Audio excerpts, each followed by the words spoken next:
Alright, yo, what's going on YouTube? It's Zach again, because I failed the last time. We were out in the garage and it was really, really hot. And the wireless was kind of being dumb. And my computer kind of hung up because it was really, really hot. I thought I was going to get burnt. It was so hot. Not really. So now we're inside, and we have a little helper here with us too. So IT baby woke up. But we can get back to kind of what we were talking about before, which... What's T-Mobile? T-Mobile. Do you remember what you said when I asked you about... Okay. Should have asked you that before we started this again. What? If you remembered. Oh. What, Well, how much... Can we tell how much of it actually went up on the last Yeah, I think there was like 15 minutes or something. I probably should have looked at that first. Oh, well... Yeah, but I hate to say, hey guys, if you want to see what we saw before, go look at this other video that was like 15 minutes long and that ended abruptly. But I guess you guys could. It's up there. It's oh, some people commented on it already too. Let's see what Maybe we should probably that. Hey, this isn't working. Probably like, hey, what happened to you guys? Did you guys just like fall off the face of the earth? We'll see. We'll see what happened. End of video is corrupt. Hey, I lost that stream. It was getting really good too. That's what they said. It was getting really good too. See where it left off, so we don't like, repeat ourselves. Should have done that first. Well, we can still repeat ourselves. It's fine. Okay. It's no big deal. It'll be fine. Well, Mr. Destruction. he is, man. It's great. So we were talking about T-Mobile. T-Mobile got hacked. I should come sit next to you, but I might have to run the controls over here. T-Mobile was hacked. They said that no financial information was stolen. Right. So no credit card information, no social security numbers. None of that was stolen. But they were able to get your name, your address, zip code, account number for T-Mobile. Right. So that's a lot of information. But they made it really seem like, oh, well, they just got this little bit of information. They only got your name and your account number and address, right? Yeah. But, you know, they didn't get your financial information. They didn't get your social security number. And you brought up social engineering. And I guess I didn't even introduce you for this one yet. Nope. Okay. This one? Ooh, there we go. This is Brandon. Tell everybody who you are. Let's make it easy. I'm Brandon.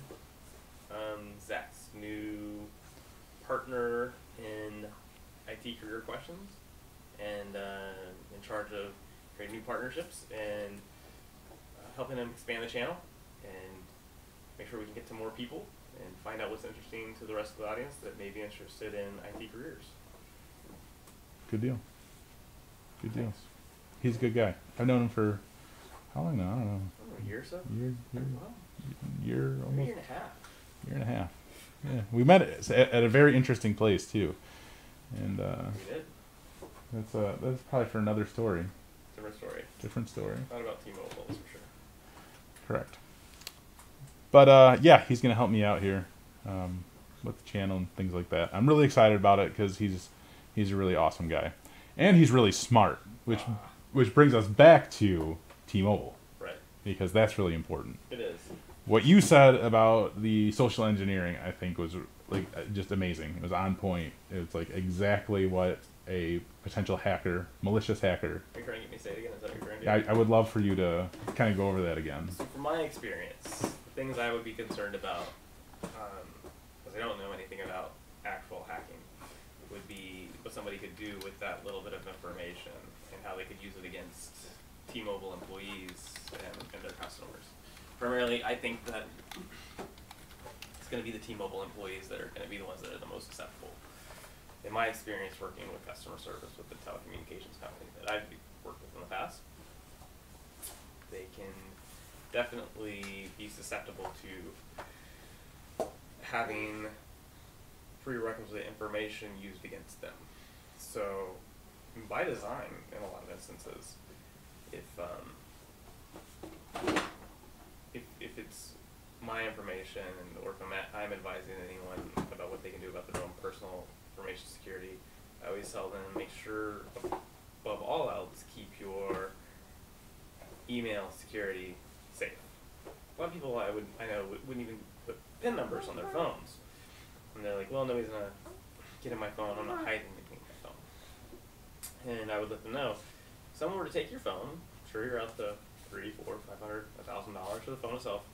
But if your phone's not locked and they get in your email, well, now they can just, with your name, because they know who you are, they have your phone, go to your bank through their website and reset your banking information, your banking login information with your email. Just send those password resets right to the email that they have on your phone.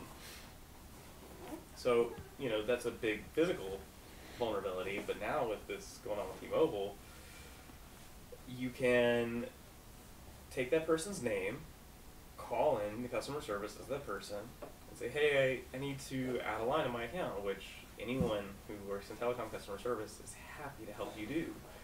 Any excuse they can get to get in that account to help you add a line, they'd love to do for you.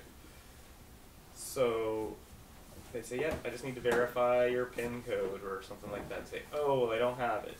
Is there something else I can do to verify the account? Well, I can give you my physical address because I have that now. Isn't that good enough? No, we need a little bit more. How about I give you the account number? It may not be everything they need every time, but that's the great thing about social engineering. Every account representative is not the same. And they may let you in that account and bypass their security requirements to get in your account with that verifying information. And if they do so much and they were to send you a device, well, now you can either intercept that device being delivered to the doorstep, and or potentially, by the same person you're having order it, have them ship it to an alternate location. And if you get your hands on a handset on that account, now I can call back into customer service and say, hey, I forgot my PIN number to get in my account. Can you help me get back in? And they'll say, well, we need you to verify you out of information. Say, well, can you just send me a PIN reset to the device that's already on my account? Because you have a device on the account and it's live and active. They do it, and now you're officially in the account, and you can change everything in there. Once you do that, you can have the billing changed, and their bill come to your address. And from that point, you can start to steal their identity. You could take any billable account for recurring bills, like your electric bill, your heating bill, those kind of things. Those are the things you take to the DMV to get identification made. And like we were talking about earlier, worse is if they can spoof your number. If they can use that information with a spoofed version of your number, because they have your name and your email address now, start sending secondary authentication for password resets to that spoofed number, with knowing what your email address is to reset passwords into your email. Again, I can use that to now get into everything in your life. And I don't have to know anything about hacking to do that. Right. But that brings up a good point, though. I'm going to talk about it again, because I talked about it the last time. Yeah. I brought it up. Your experience is not in security. No. Your experience is not in IT. Right. Although you do have a great knowledge of the field. You keep bit. looking at me like that, like no, but yes, you do. And people, we'll talk about that more, of course. Not right now, not in this stream. But even with what you know or don't know about IT, which is really nothing, Right. but some stuff, Right. and no security background, None. the scenario that you went over is a perfect example of somebody who is interested in security, like their mindset. Right. I'm not saying that you're interested in security. I kind of am. Like, I want to figure Okay, out so- I want to figure out the rest of it. I want to figure out how hard it would be to get into the systems that would be required to spoof a number. That would be fun to learn. Yeah, so that mindset right there is like the perfect mindset for somebody in security. Like the last video about security I did, I specifically like talked about that. Like taking an Amazon Alexa and looking at it and say, all right, what is this supposed to do? Like what is it designed to do, and how can I manipulate it? Right. You know, so that's essentially what you're doing here. How can I manipulate somebody's account, somebody's life? You know what I mean? But with that mindset, with thinking like that, you know, that's what is in high demand right now is security. You know, they're really looking for a lot of security people. And when I was at Black Hat, when I was at InfoSec World, everybody said, not everybody, but a majority of the people that I talked to and interviewed said was never in security. I was never in IT. I was in. That's interesting. Yeah, they were like, I was in, sales. I was in, I was like a fisherman, and like I found something or discovered something that wasn't right, and it got me interested. Right. Because they had that kind of thought process. Right. Like, well, I know it's, not supposed to do this thing, but I can make it do this thing. Why? Right. And that's kind of what you're saying is you want to know further, like, how and why the stuff is done. Right. Essentially. Like, what's Right. the process or right. whatnot. Well, and on the other side of it, where it's interesting to find out how to spoof someone else's number and get that kind of information set up. I'm really interested in how to prevent someone from spoofing my number and copying it. That would be good to know, so I know that's not happening because I, like most people, really rely on secondary verification for a lot of things. So Right. I think a lot of people do. Yeah, definitely. LastPass is a huge one that will let you. Sorry, I was thinking in my head, but a lot of people use LastPass to store all their passwords and stuff like that, and you still kind of run into the two-factor authentication. Right. Yeah. But I was thinking, like, as you were kind of talking, like, what if somebody's like LastPass got hacked too? Or if they use this kind of information because they use that as their phone number as Right. their secondary authentication. Yeah. So if T-Mobile, a user from T-Mobile got hacked, you got their information. You can go into their LastPass. Search to see if they have a LastPass account. And then you're logging into their bank accounts, their Everything. yeah. I mean, you That's don't have to use so- the LastPass, but it's just their email you have to get into because everything will reset through your email address, that primary email address you have. Right. And then, what I was saying earlier is kind of not just a security information problem, but a privacy problem. Is that if you ever go on LinkedIn and you try to connect with different people in different industries, you might be able to send them a message on LinkedIn if they accept those. They may have an email address, but most likely don't on their website if they're anybody of significance, especially like C-level employees, stuff like that. So they're hard to get a hold of. This is a gold mine for people that are looking for their information just to try to contact them and reach out to them. Search for that CEO, that CSO's name within that database, and now you've got their email address to reach out to them and bother them all you want to. Yeah. Yeah. It's a whole nother way to look at it too. And or sell that information to other vendors that may be wanting to reach out to those types of employees. What are you doing? Oh, you got something.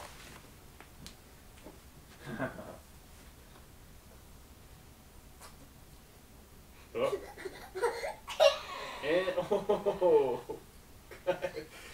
Quality penny on that one. This is the second time he's done that to me during a live stream. That's awesome.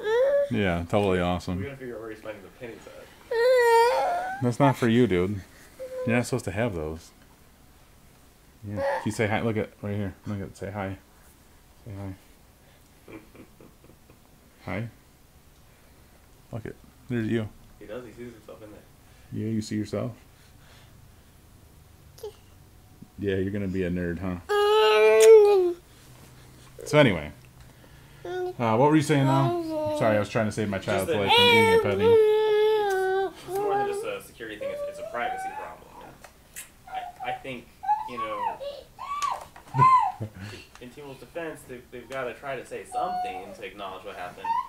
But I think, like you were saying earlier, it's just your identifying information. It's nothing about your financial information. What about my privacy?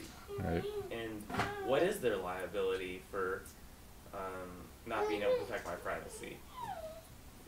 Like I said, I'm sure that's in the EULA somewhere. I mean, but they're not liable for anything. yeah, Probably.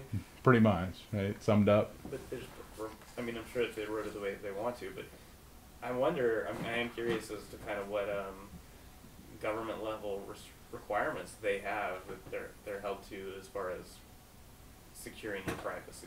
Right. And you give them that information. And I honestly don't know what steps have been taken since like the Equifax hack, Right. going along the same lines almost of, Your personal information is. Yeah. And that was the other thing I was saying earlier, was that there's, the blanket corporate statement, oh, hey, sorry, got hacked, but you're okay. But it to me, it would be a lot more reassuring to hear that directly from the CSO and from those security level employees within T-Mobile. And, have them acknowledge what went wrong. We all know how hard it is to maintain security. Right. I don't think there's anybody in the world at this point that says, you should be invulnerable no matter what. But I think acknowledging what went wrong and talking about it and in a way that you can talk to us about what we should be doing, at least as customers of yours. Listen, it isn't your financial information, but these are the vulnerabilities you have, and these are the steps you should take at this point. There's something to be said that it's everybody's responsibility to create their own security, but we are going to do business with that organization on the premise that they're participating in that with us. That they're not just publishing our information somewhere. Right. I'm sure T-Mobile has some fun red teaming exercises they'll be going through here soon. Yeah. A lot of checks and balances going on over there. I mean, their marketing campaign now, in my opinion, needs to be, hey, look, we just hired a fleet of new security engineers, Yeah. Because we want to fix this problem so it doesn't happen again. Yeah. I hope they see this, because they'll be like, yep, we need to do that. Yeah. Which is true, though. I mean, there's not many ways to... I mean, people forget about this over time, of course, but there's not many ways to mitigate it right away initially. I mean, you're gonna have a lot of people upset, but I wonder what that percentage of people is. I think it said 2 million or something people's information got stolen, right? So out of those 2 million people, how many of them are gonna actually switch? How many of them are actually gonna go away from T-Mobile? Again, if any of those are C-level employees, from my perspective, they're not staying. They're gone. So, normal person. Your normal would you switch? Yeah, I would switch. If you were one of those 2 million people? I would definitely switch, because again, just that risk of having that number spoofed. I don't know the ins and outs of that, about what kind of real vulnerability there is on the technical side to having that happen. But yeah, if somebody could duplicate my number and start sending those password resets to get those PIN numbers to what looked like my number, because they know what email address and name to be going after, yeah, that's too much risk. That's too much vulnerability. That is... Do you think even after the fact that it's just too much for you and you're done? You're like, forget T-Mobile, I never want to use them again. I'm just it's not being mad at T-Mobile. Right. I'm just switching because I want to, hide. I want to hide from whoever has my information, and the next best thing I could do, hopefully, would be switching to another carrier. Right. I wouldn't want my information associated with that carrier anymore. Not that that's a lot of help, because they still have they still have all your information. That's why I ask, because we're here they essentially have everything anyway. So what does it matter if you stayed with them or not? Major carriers, so right. And if they've got your account number, most likely they've got your number too. Did they say they actually have your phone number? I believe my phone's plugged in. I believe that they did. I had everything pulled up outside, and now since we moved inside, I don't have anything.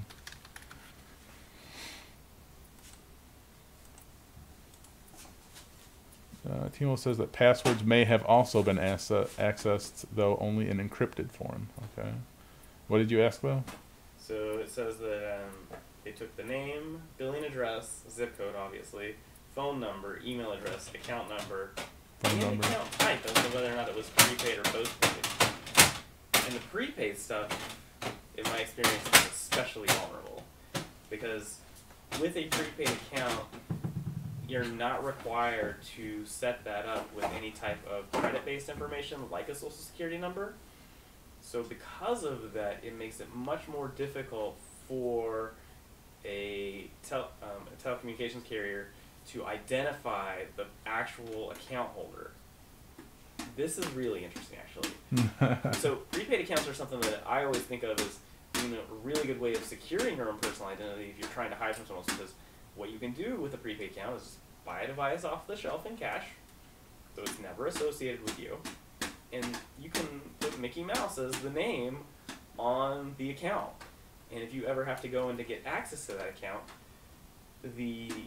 into a store level or call in, the representative that you're going to be talking to, it's their responsibility at that point to ask you to give identification that proves that you are the same person as the name that is on that account. If you're in person, they're doing it by state-provided ID, and if you're doing it over the phone, they're going to be verifying it by PIN. But if you're doing it in the store and you provide photo ID to that name, that's really all they have to have. But in my experience, what I've seen done hundreds of times is, if it is a prepaid account, because it doesn't require the credit information required that a regular postpaid account does, and so many people would put fictitious names on those accounts, that level of authentication was never required. So those customer service representatives are much more likely to let you into a prepaid account before they are a postpaid account. And then it's just someone outright taking your number away from you. So all of a sudden, I go into the store and say, hey, I lost my phone. I'd like to buy a new phone, and with that phone you're going to get a new SIM card. And that account representative at that point is just going to say, well, I can't verify you, so I'm just going to give you that phone and SIM card because you're going to pay for it, and whoever set up your account didn't go to the due diligence of putting an actual name on it. And your phone stops working. That wasn't actually lost. Got the email address, go to the different account web pages, go to your Facebook, go to your LastPass, go to your Gmail account, and say reset password. What's up, man? That's my boss. It's going, man. That's good information though that you have there. Prepaid accounts are really scary that way.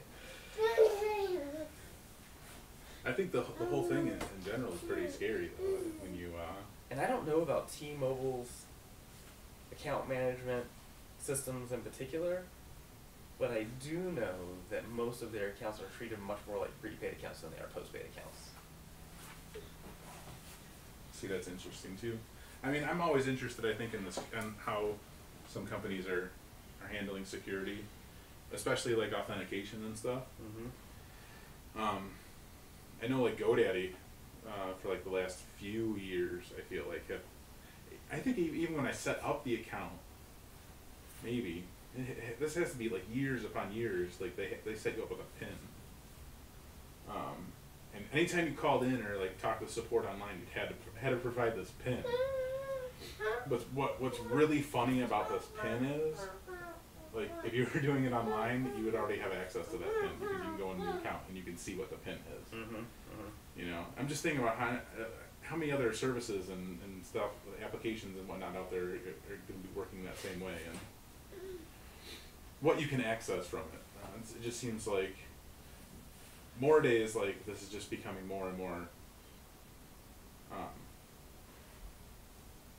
seen, you know, especially when these large companies are having this issue, you know, Equifax, Tmobile, who else was there? I mean, there's hospitals this is happening to, which is kind of different from a corporate business like T-Mobile or Equifax, but still so much data that's being, you know, violated essentially, you know. I'm interested to see how they're handling this moving forward. All of this, everybody who's looking at this. So now is like Verizon and AT&T, are they going to start hiring more security people also, or are they also going to look at the vulnerability here that T-Mobile had? And You know who's really going to catch the brunt of this? Those frontline, those service level, customer service level employees. yeah, they're going to be coaching the heck out of them, telling them, you know, make sure you don't do this, make sure you don't do this, and putting these kind of stringent requirements on them to deny people without all of the actual identifying information access to these accounts. And that's going to lead to a lot of conflict between those employees and their customers. It's going to be a customer service nightmare. yeah, And the trouble is going to be to actually go to educate those frontline employees on how to handle this, how to make sure they're not being socially engineered, but at the same time, actually allow legitimate customers access to those accounts. Right. I wonder what they're going to be able to do to kind of protect their customers and protect their employees from having those tough to navigate conversations about identification. But it's not going to be easy. So when you talk about that, it makes me think of everything, especially it's more of a monetary thing here. How much money is going to have to be spent to train these employees for things like this? Because who knows what they've done so far? Who knows how far they've trained employees currently? Well, you could But say I'm thinking of this as you could say it's a minimum value of a few $1,000s. Let's say $1,000.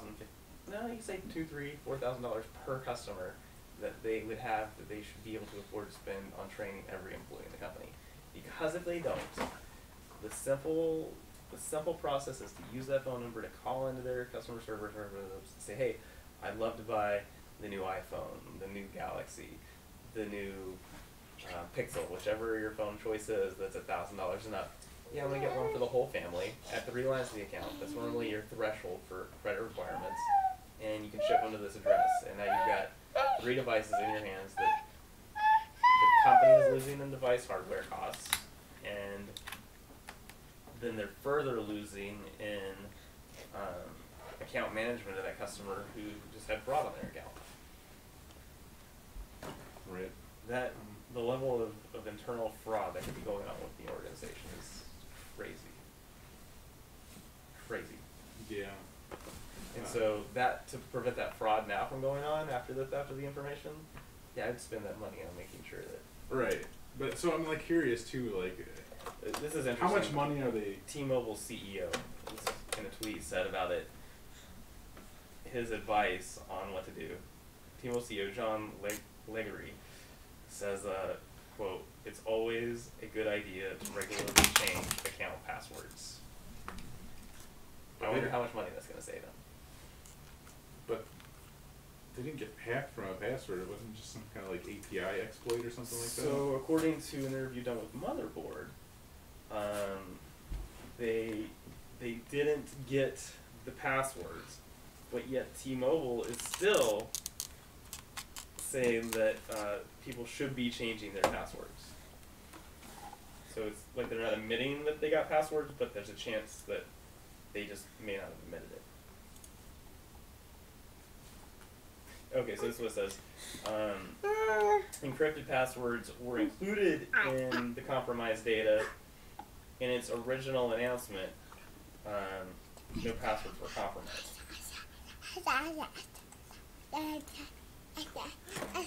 I know you talk a lot, bro. Not you, the baby. Both.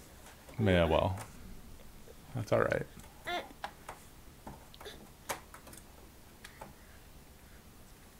Uh-oh. There we go.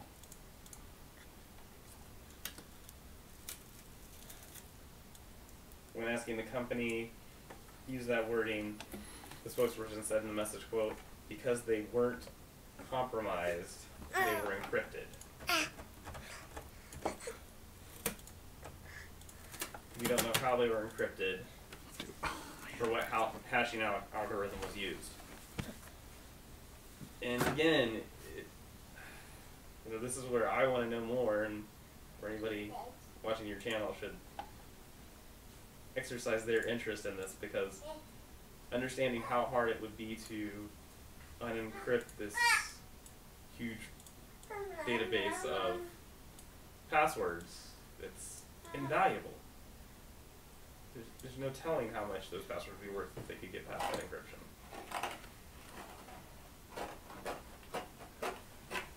Okay, sorry, I had to fix this so I could see the chat. One of the oh gosh, challenges of doing a live stream, I guess. Yeah, right? Yeah. Especially with a 1-year-old. Hey, Bub. What do you have to say about Who's sister? Because they said, hey, handsome, and I don't know. We're both pretty handsome guys. I mean, he's the most handsome of us. Oh, you're right. Yeah, They must have been talking about it. No way. No way. You're crazy, dude. Sorry. So I was gonna say, and you stopped me twice from saying this. Thank you, by the way. Mm-hmm. Is that I'm curious how much money they are losing right now. Like how much money T-Mobile is losing right now. To the hack? From customers? Right. And I'm curious to know how much of that is shared. So how much money are they losing, right? You know, let's say that they're losing, let's see, 2 million customers. They're probably, if they lost all of them, they could be losing, you know, multi-millions of dollars, right? Not multi-millions. No, yeah, but tens of millions. tons of millions of dollars. Yeah, Okay. they're a huge Yeah. organization. So let's say that they're losing like on a monthly basis, though. Like let's just go with, you know, $2 million a month, right? That'd be pretty fair. Sure, yeah. If they just spent like, you know, a quarter of that into more security, would that have made a difference? Are they going to start doing that now? Like, are they going to start taking $250,000 or a quarter of $2 million every month to invest back into this? I'm more concerned and wondering if other carriers are going to do that. Start investing more money that could potentially have been a loss, just like this, to do this. Does that make sense? No, that's why I keep going back to the CSO. And that's what kind of makes it so relevant to us and our viewers, I think, is that you're kind of wondering how much money is involved there. You know, at that CSO level, that security level, that's what they're talking about is, you know, balancing the expenditure of creating more security versus the cost of what they lose if they didn't have the security. And I'm sure that whoever is in that CSO position is trying to make that case every day. And I wonder how much he's reaching out to his VPs and the directors, and then, you know, their actual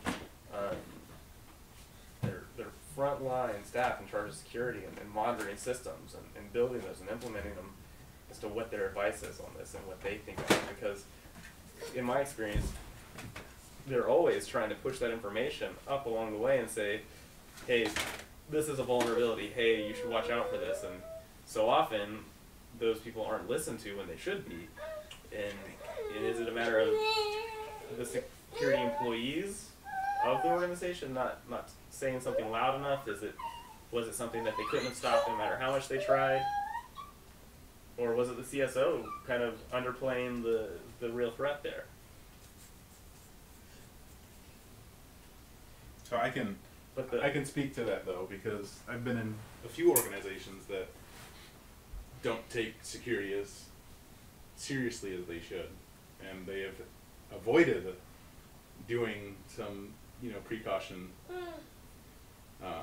implementation that should have been done, right? Like they don't want to spend the money on it, they don't want to spend the time on it, and they're like, no, we'll be okay, nothing's happened yet, so we think we're okay. So how many people at T-Mobile probably said that? Like, oh no, we're doing okay, like we're fine right now. What's a lot of fun is that you were talking about, you know, how much is that worth and how significant is that security, and trying to measure and put a dollar amount on it. According to just a good old Google search and Wikipedia, you're saying millions of dollars. T-Mobile has annual revenues of $73 billion. Okay, so and how many customers do they have? I have no idea. Now that's interesting if they're you know, and forgive me, not T-Mobile, Deutsche Telekom. T-Mobile is only a subsidiary of Deutsche Telekom. So right. If they're in T-Mobile's information, are they not in Deutsche Telekom? Deutsche Telekom is an international organization. The subsidiaries are including T-Mobile Australia, T-Mobile US, T-Systems. They're huge, and that's what makes it a lot of fun. Yeah, you just keep expanding this for me right now. Like, I have a vague idea of what's going on, you know, in terms of customer service and representatives and their vulnerability stateside. But what are the vulnerabilities of the different customer service representatives internationally? I think somebody just said about selling the phones overseas, because they think that that's the big cost. Is like, yep, we steal the phones by fraudulently purchasing them with that information through social engineering, and they said that yeah, you can sell them overseas for 10 times what they're worth here in the States. That's crazy. So there's a bunch of incentive for people to take that. You know, if you get $3,000 devices, you sell those in the Middle East for $10,000 a piece. Right. Not to mention, they're worth more to people that are hackers. Those types of devices are, because they're untraceable. Right. That's just crazy. You just keep making this rabbit hole like deeper and deeper and deeper. Yeah, I think we all dismiss the significance of privacy, and yes, a lot of it gets downplayed because, well, you're still secure because they don't have your financial information. We're all concerned about our financial information, but that privacy is a big deal. And I think I chuckled when I really read that part. Yeah. But they did not take your financial information. Only your identity. That's all. But the one article is like made it like a big deal. Like they made it a big deal that your financial information was not taken. Like that is like the most important thing that you should take from it. That's how I read it. Yeah.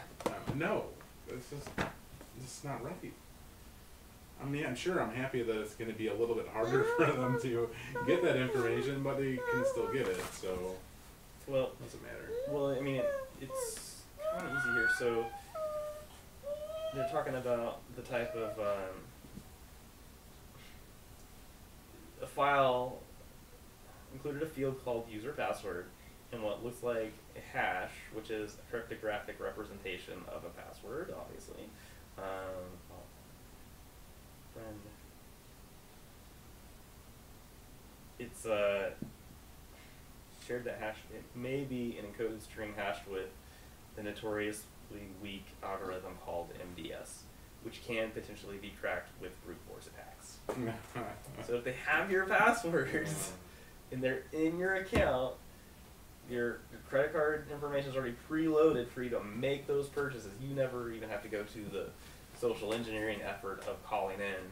Hey, what about like the accounts that like you don't have to have a credit card? They give you credit, like you get to pay this on the next bill. You ever seen that? Like, oh yeah, I have that. Like, you know, no, yeah, my account. yeah, no. I mean, you bill all these devices. I could charge like I don't even know how much I could charge potentially. No, it's obviously that's exactly what I'm saying. Yeah, yeah. All but like I save my credit card information like yep. many places, like many people do, right? And that makes me completely vulnerable. And I'm saying it, but I think everybody would assume that at some point somebody's always saving their credit card information online because of convenience, because of laziness, because they trust that site. Yeah. Right. I don't do that at very many.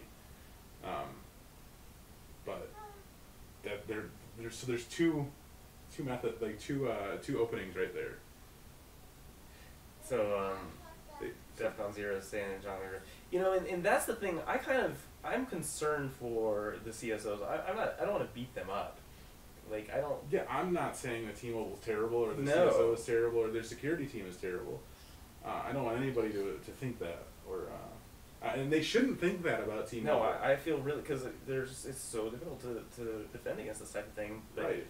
And I'm sure that John was doing his best to make the case that, you know, we need to do everything we can to prevent this kind of thing from happening, and that maybe we should have been using something besides this MDS algorithm for the sake of encrypting those passwords. Now that that's out, you know, it's just what I think another vulnerability to an organization like T-Mobile is that one of the immediate responses to appease the customers and people like us talking about it is to start chopping heads. And, yeah, buddy, that's what we're talking about. Yeah, and that's probably the sound that we're kind of making.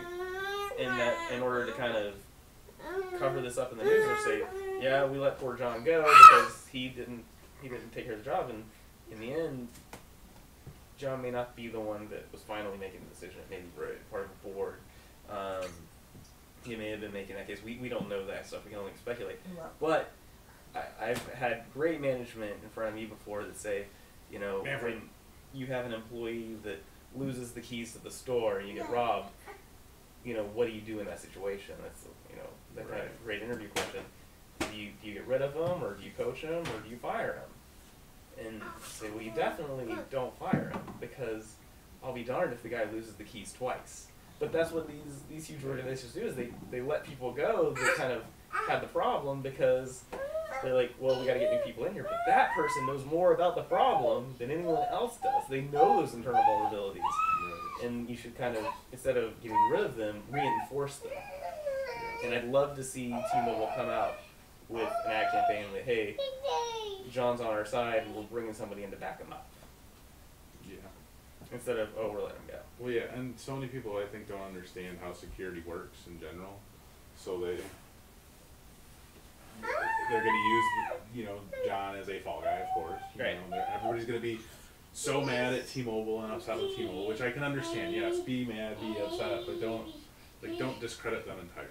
No. Don't say that they're the worst company in the world or whatever, because that's not the case. No, it's not at all. I mean, I guess it depends on what they do moving forward, like, and how they handle this. But if you have T-Mobile as an account, definitely reach out to them and see what you can do to change your passwords and change your account number. Get them to change. Exactly what I was gonna say. Get them to change your account number. Like, close the old account out and start a new one, because if you're not, then somebody else might be. Yeah, seriously.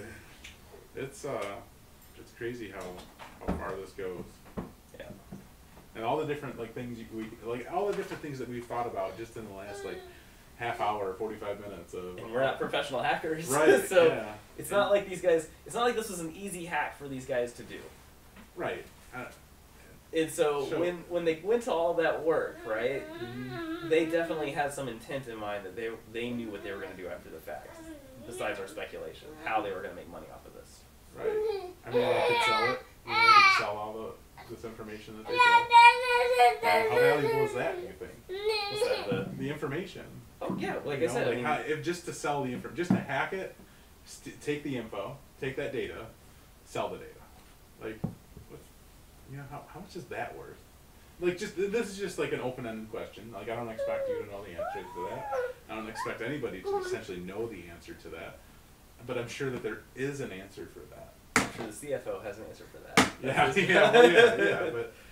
But on the, even the hacking world, like, who else could want that data potentially? Would AT&T want that information? I mean, who knows that it wasn't, one of the other major carriers hiring a hit job on T-Mobile. Yeah, now we're going totally conspiracy theory here. Yeah. But yeah, I mean, that's of course always a potential, thing there. That's sabotage. Sabotage and maybe make money from it. Who else would have the resources, to do this kind of hacks better? But we're not saying that's what happened. We're not saying that's what happened. He's having a hard time here. Yeah, you're having a hard time, buddy.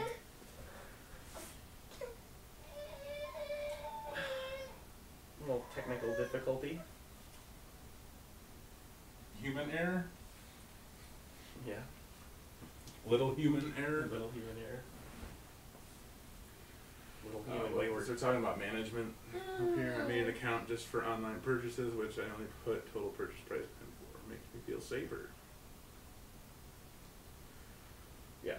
Bradley says that the factory he worked for does not take cybersecurity seriously because the managers are older and don't understand the risk. It happens very often. Management always throws people under the bus.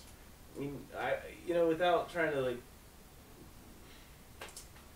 make them feel inadequate for their understanding of that security significance, ask them, if they mind bringing in some of their mail from the mailbox in the office one day. And then ask them if it's okay if you just staple that mailing information up to the front of the door, or to the building, and see how they feel about it, because that's just what happened to T-Mobile. Right. And how many times have you heard this? With that kind of thought, not kind of, but a manager or an owner of a company or a team in a company, VPs, they want to hire the expert. Right. They want to hire, so they hire the CSO because he is an expert in cybersecurity. But his advice and his team's advice is what, that this is what should be done. This is how things should be done. And you're hired to do that because you are the expert. But you're not. They don't listen to you. That's actually true. I would argue that I would say that John isn't the security expert. I'm sure he's not. I'm sure where they're on a job that their CSO is not a security expert. That his responsibility is making sure he finds the right people that are security experts, and then making sure he takes their advice in an appropriate way. And of all of the different vulnerabilities that might be out there, kind of trying to channel those and manage that information of what these different threats are, and take the advice of the right employees at the right time. That's no easy task.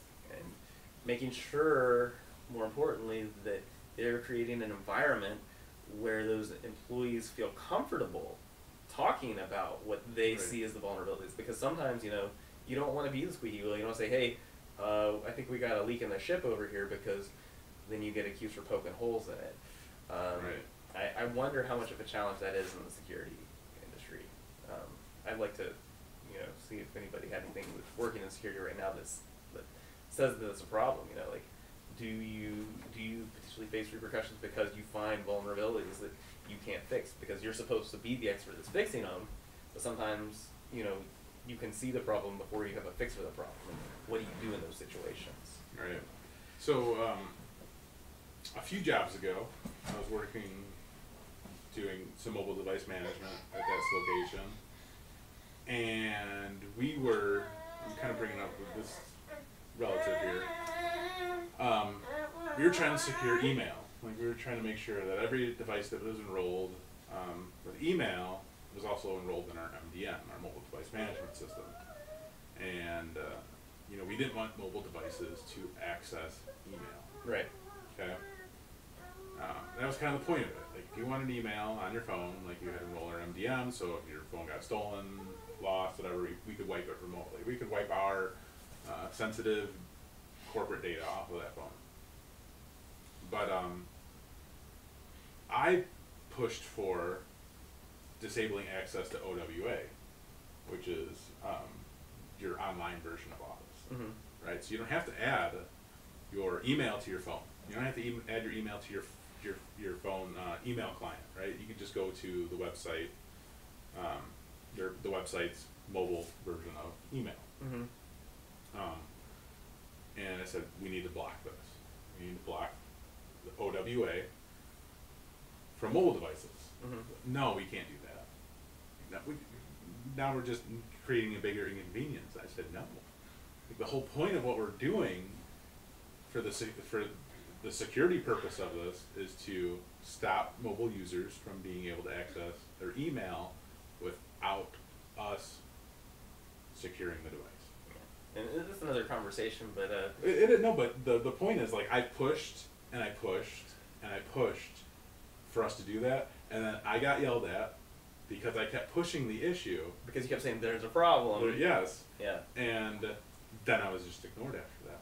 And it was just blown off. It's just like, no, like, you keep poking the ship. Right. And now you just need to shut up and keep your mouth closed, because we're not going to do it, even though it is an issue. Right. We're still not going to do it. And that's the part that's fun to me. Like, that's what I want to hear from T-Mobile is, hey, you guys, instead of telling our customers, you guys just need to change your passwords more often, because you darn well know that those passwords got out. But or chopping heads at the C-level, or even, employee level that are involved with security.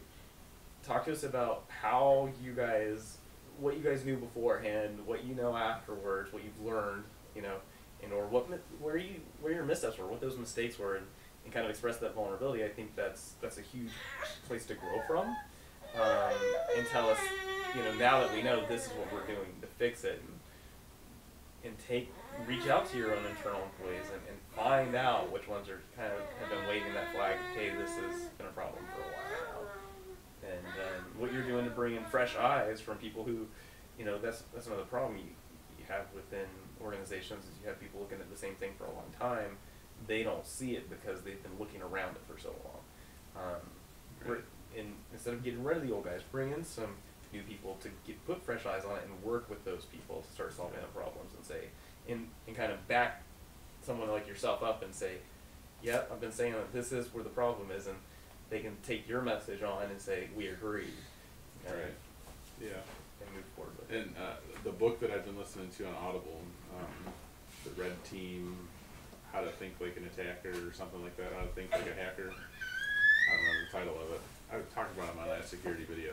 But they talk a lot about even like security teams like the government, who has, you know, endless amounts of security teams. They still bring in more security individuals to assess different issues, so they can look at it from the outside. It's basically like a part of a concept of red teaming, where even though like, so Tmobile could have had their security team set in place for X amount of time. Every year or so, they bring in a team to reanalyze from the outside. Right. I wonder if that's been done, or if, you know, they. I mean, did they do it? Did they not do it? Are they looking to do it? Is that a matter? No. Right. Is that a matter of like just a standardized audit? And was the security risk missed in that audit? Who was their last auditor, I wonder? Right. That checked their securities, that missed this vulnerability there. God, that would be interesting to know. Who passed them on their security and said, hey, no, you guys are fine. You don't have to worry about anything that anybody on your team is telling you might be a problem. Or maybe they both missed it too. You know, who knows? Yeah. But I think the thing you were saying about OWA, that one's interesting because in my experience talking with CSOs and people trying to implement security, that's a huge vulnerability they kept coming around to. It's like, hey, we've got all of our internal devices and our network secure, but so many people are reaching out to the cloud. As a matter of fact, one of these, it was a director of security I was talking about with a major telecom. He had a huge concern over what was going out on the cloud, because there were essentially, not everybody is in the same house, obviously, and there are affiliates or subcontractors to this huge telecom, and they can't control what they're doing with their devices, their computers, and or whether or not they're using their Microsoft accounts on the cloud or not. Right. And trying to educate them as to what to do and what not to do was a huge concern for him. And he was trying to figure out how to get that information across to everybody. And again, it's, you know, one of the big concerns is, how can I afford to teach everybody to do this? How can I afford to implement the security needed? But most importantly, how to educate everyone on how to be secure about it. And I think this is a big lesson for those guys in these other telecoms that T-Mobile is giving free of charge. Hey, it could cost you this much, you know. Right. I could just think about this for like hours, I think. And think about like all the different, you know, scenarios and stuff. I gotta go grab the baby now. Yep. Tell people more about what you're gonna do, Brandon. I think that's next time. Next time on IT Career Questions. Right. Yeah.